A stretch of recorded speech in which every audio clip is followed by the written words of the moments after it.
beautiful family, welcome back to my channel. My name is Wilhelmina and I'm here with Danny Reacts. And today we'll be checking out a video titled Jordan Peterson calmly dismantles feminism in front of two feminists.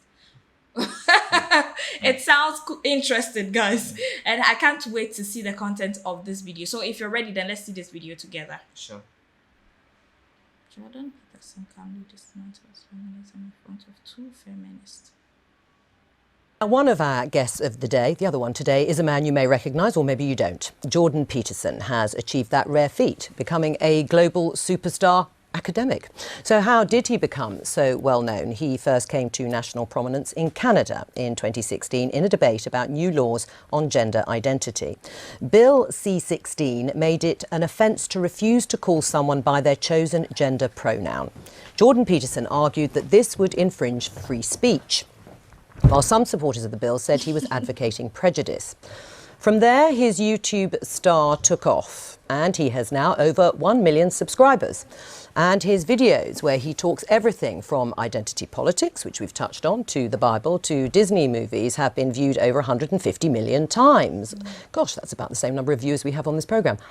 Last year, he supported ex-Google employee James Damore, who had been fired for suggesting men and women have different interests due to biological differences. And his latest book, 12 Rules for Life, has taken him on a global tour promoting his ideas, and just this week he sold out the 1,000-seater Emmanuel Centre around the corner here in Westminster.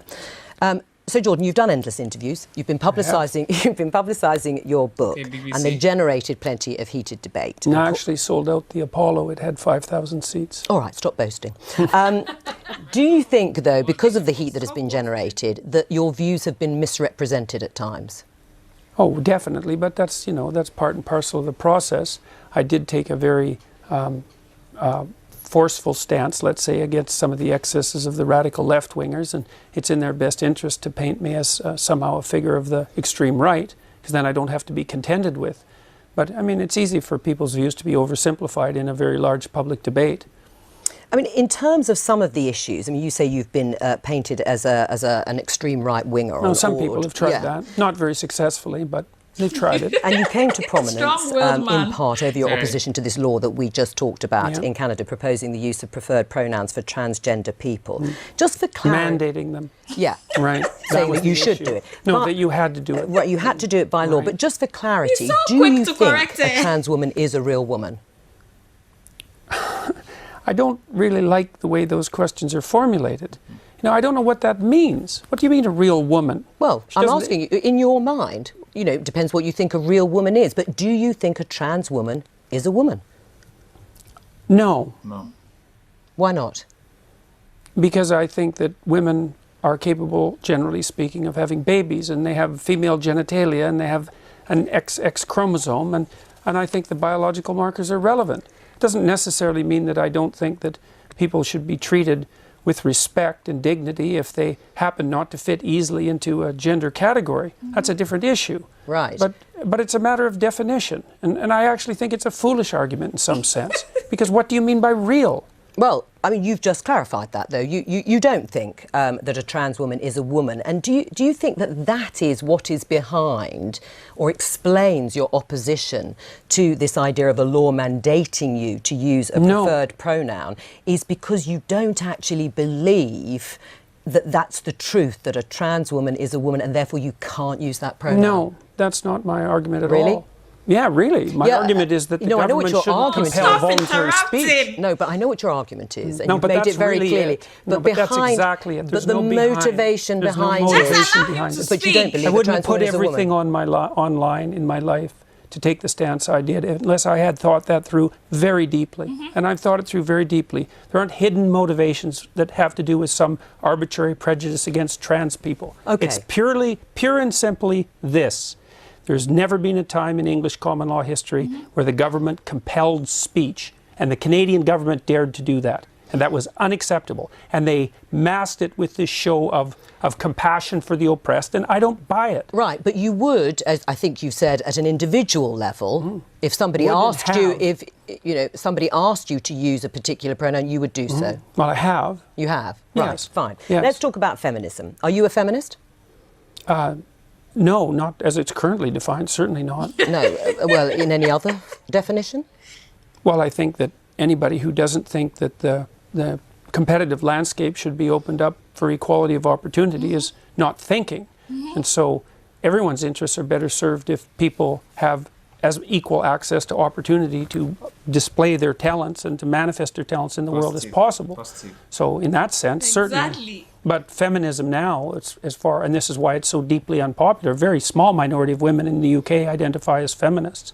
And the reason for that is it's primarily become an ideological weapon. Yes. And it's an ideology that I detest, actually, the ideology that it's associated with, collectivist ideology. Right. I mean, okay, and that's your view about feminism. Aisha, are you a feminist? Oh, absolutely. I'm a very proud feminist. And when I was a special advisor in government, I worked on women and equality issues, and I was very proud actually of a piece of legislation I got on the statute book with my former boss Harriet Harman, the Equality Act in 2010, which strengthened our anti-discrimination laws. And I fought very hard to get more women into public life, into the Labour Party, and I'm very, very proud of being a feminist, hence my pink dress. Oh, well, all right.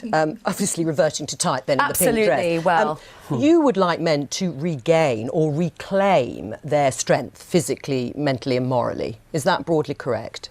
I would say morally, fundamentally, but I think the other things go along with that. Right, and if that But it isn't men precisely who I'm speaking to. It's people. Yes. I'm a clinical psychologist. I'm actually interested in individuals, I get the and I'm background. interested in their fortification against tragedy. You know, every time I do an interview, the interview is always political. It's always political. Well, And the clue is in the title of this programme. We are the Daily Oh, Politics. no, fair enough. No, look, fair enough. And I'm not casting aspersions at this program, but the fundamental news that's important about what I'm doing isn't the political element. And the people who talk to me don't talk politically. They say they've watched my lectures. But part and of that it is that I think for a lot of people the kind of personal does become the political. Or the political becomes the personal. Yeah, and I think in terms of the this situation, a lot of people are wrong, because primarily what's happening is people are watching my lectures, and as a consequence, their lives are improving dramatically. Oh, I'm sure they are. I'm sure people are have had a huge conversion after, and they're much happier once they've been. It's not a conversion. But It's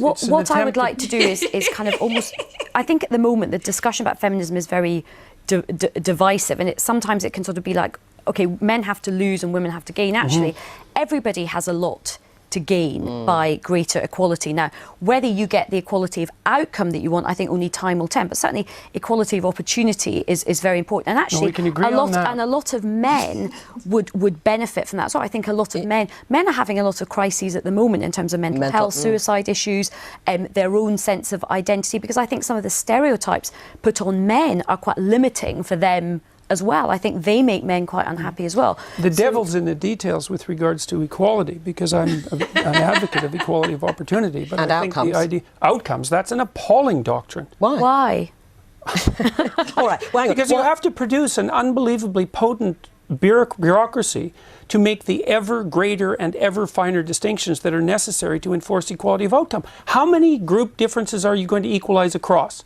Is it just gender and sex? How many genders? No, gender and ethnicity? How many genders? I think how many what ethnicities? people are- How many races? We'll let Aisha answer. I think what people are trying to do with this, and certainly as somebody who has sought to sort of do this myself, I think you set yourself ambitions for what you would like to see, and then you try and remove as many of the structural barriers and obstacles. So you try and create that fair crack of the whip and that equality of opportunity to see where you get to with the outcomes. That's now, fine. we are in very early stages. It's only 100 years since women got the vote such an in this understanding man. country. We have had a long established patriarchal listens. society and set up for a long time in the world, in this country. So I think we have a long way to go to see where it plays out. There is no country in the world where we really do have gender equality properly yet, in terms of real decision making and real Some of the power. Scandinavian countries, maybe? But they're still not quite there, and I think you've spoken a lot about this. There's still a way to go in Scandinavia. Things are not perfect in Scandinavia. I haven't at spoken all. about that specifically. I've spoken about You spoke about the right stuff yesterday. You talked about the Well, Scandinavian. I've spoken about the fact that, see, one of the things that's happened in the analysis of the differences between men and women is that the social constructionist claim is that the differences are socially constructed, right? Is that it's a consequence of environment that men and women differ. But what the scientific literature indicates is that as cultures become more egalitarian, like they have in Scandinavia, the differences between men and women actually increase rather than decreasing, which is a direct repost to the social constructionist view. So they just deny all that. The biggest differences in the world in interest and temperament are between Scandinavian men and women. It's exactly the opposite of what everyone predicted. Can I just pick up on one thing you said a little earlier in the interview, which you said it's the moral guidance that you are focused on. You think that is particularly important. How do you square that with the behaviour of perhaps arguably, you know, a prominent alpha male president of the United States, Donald Trump? When his behaviour, I mean, he is accused of having an affair with a porn star when his wife was pregnant. How does that fit with morally reclaiming? Well, I would say that was rather clearly immoral. Right. Yeah, but you would still, not to be a target for emulation. But you still would have voted for him over Hillary Clinton as an identity politics. I mean, it's just how that was on the table, and I said I might have voted for him on a whim. That's all. But you also did say you started out feeling quite close to Hillary Clinton. Can I just come on the very quickly, because we've got to move on. In a way, I don't care what Trump does in terms of his private life, but what I don't have is him stopping or potentially stopping other women having agency over their reproductive rights, and lots of men taking those decisions. It's all about where the moral outrage lies, and what's more morally outrageous in people's eyes. Is it his behaviour or the identity politics for you on the... Anyway, we'll have to discuss this another time.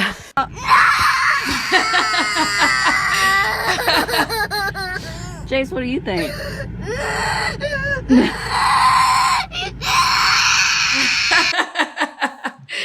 I think this man is a firm, grounded person.